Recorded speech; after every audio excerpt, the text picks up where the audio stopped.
عربی حکایت ہے کہ ایک بندے کی دکان جل کر راکھ ہو گئی تھی،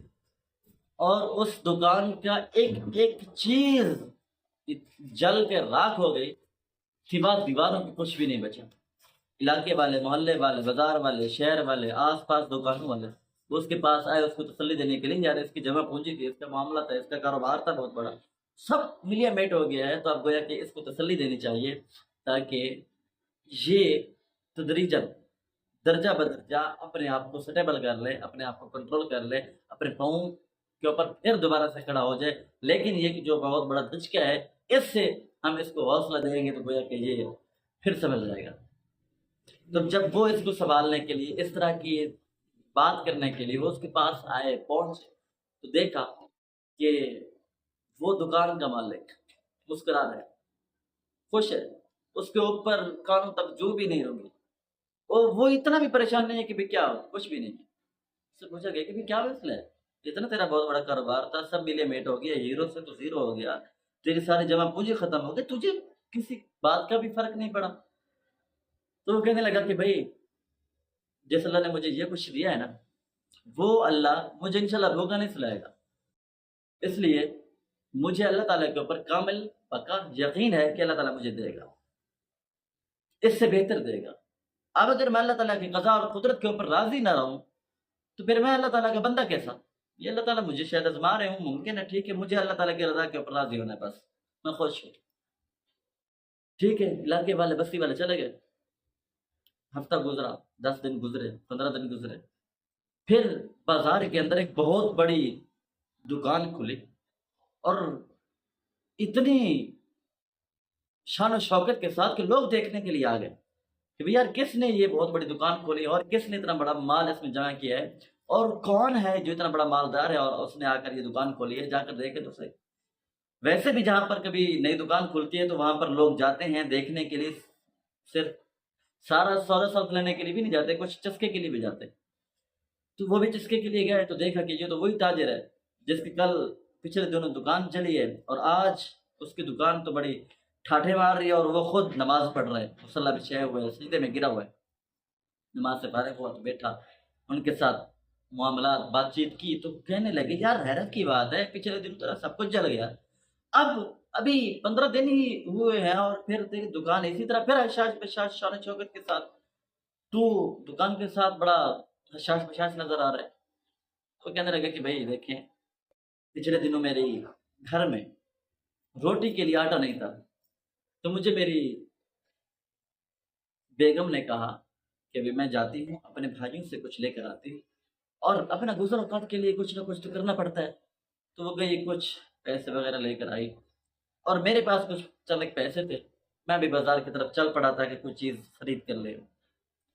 تو بس جب وہاں چیز خریدنے کے لیے گیا تو میں نے دیکھا کہ ایک مچھیرا ہے، اس کے پاس ایک مچھلی ہے چھوٹی سا،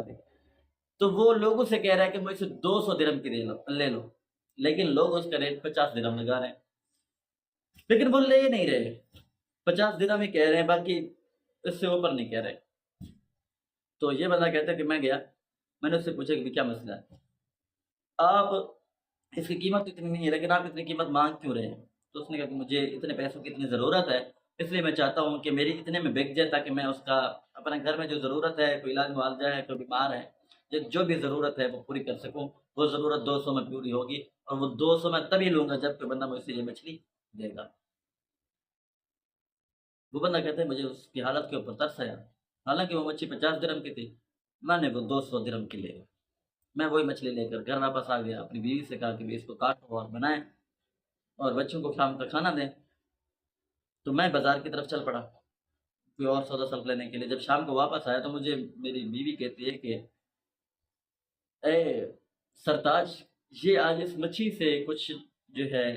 یہ پتھر نکلے ہیں۔ اب میں بڑا حیران اور رہ گیا کہ اتنے خوبصورت، اتنے بڑے دل نشین نازنین پتھر، یہ کیا ہے؟ تو وہ کہتے ہیں کہ بھی چلو ان کو سام کے رکھو، تو پھر جو معاملات ہوں گے کریں گے۔ وہ کہتے ہیں کہ بھی پھر شام کو میرے داماد اور میری بیٹی بھی ہمارے گھر آ گئے، میں نے ان کو دکھایا تو وہ کچھ سوجھ بوجھ رکھنے والے تھے نہ، کیونکہ ابا جان، کیونکہ وہ مجھے بابا کہتے تھے، میرا داماد۔ میں نے کہا بابا جی آپ جو ہے نا اس کو اپنے پاس سیو کر کے رکھے، محفوظ کر کے رکھے. میں جاتا ہوں کہ جوہریوں کے ساتھ بات کرتا ہوں،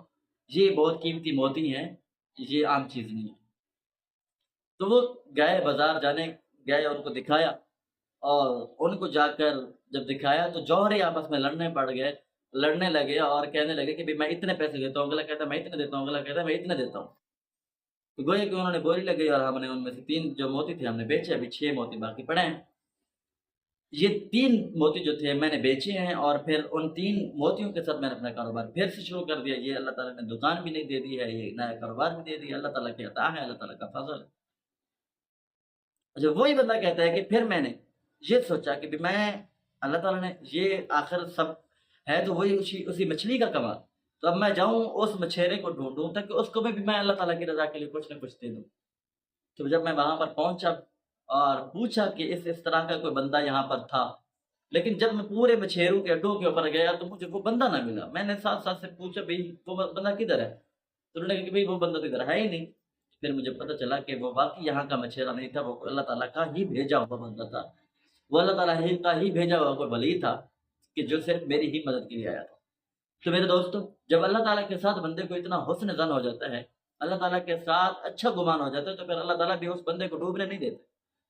جب اللہ تعالیٰ نے آزمایا ہے، اللہ تعالیٰ نے تھوڑی سی تکلیف دی ہے، اللہ تعالیٰ نے انسان کو پرکھنے کے لیے ٹٹولا ہے، پھر جب بندہ اس کے متعلق اچھا گمان رکھتا ہے اور معاملات میں، معاشرے میں اپنے آپ کو اچھا تصور کر کے اور اللہ تعالیٰ کے اوپر اچھا گمان رکھتا ہے،